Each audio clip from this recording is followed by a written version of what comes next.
All right, so my daughter thinks she's slick. So I gotta go talk to the faculty there about the situation with her and this other child.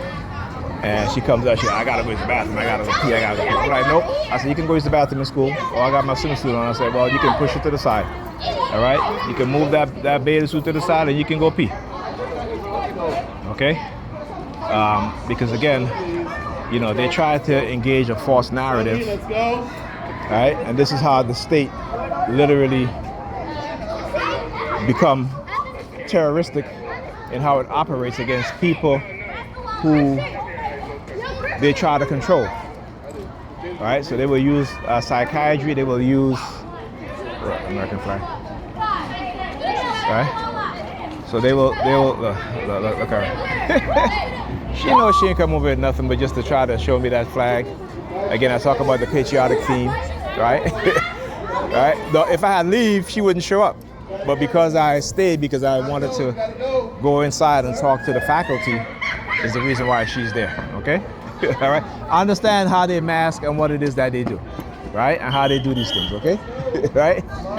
So anyhow, as I was saying,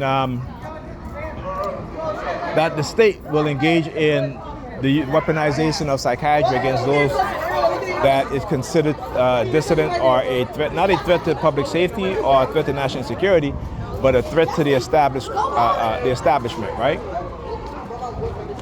And understanding how they've developed this program so that they can benefit off financially by labeling people, right, and not properly diagnosing their issue or giving them the help that they need for their issue, but only to give them pills to say the issue will go away, but it doesn't. And how some social programs are based off of coercive threats.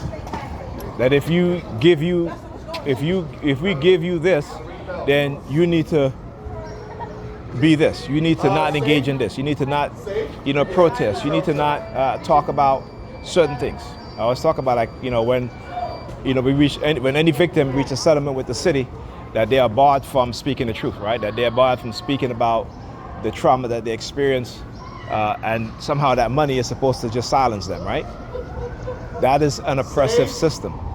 That is a system that says that we are allowed to traumatize you, give you money, and you need to be quiet and shut up, or else we're going to take that money back. Never mind that settlement is based off of a judgment of their crimes, or the people that work within the system crimes against you as a victim, right?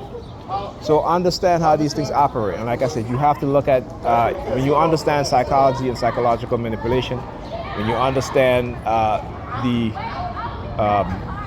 the creation of trauma within people, to label them and to give them psychological illnesses in order so that they can profit, whether it be through the psychiatric industry or whether it be through when I say psychiatric industry, meaning psychiatrists and psychologists and so forth, but also within the psychiatric institution, right? So from the psych wards and so forth, and as well as the penal institution, right? The mass incarceration and so forth and so forth. It is all a scheme, a racketeering scheme, and we as black people, we are a big part of their scheme, right? To traumatize, to incarcerate, to institutionalize, to profit off of us, right? Off of our bodies, off of look. Anyway, I gotta go into the office. I'll talk to you guys in the next video.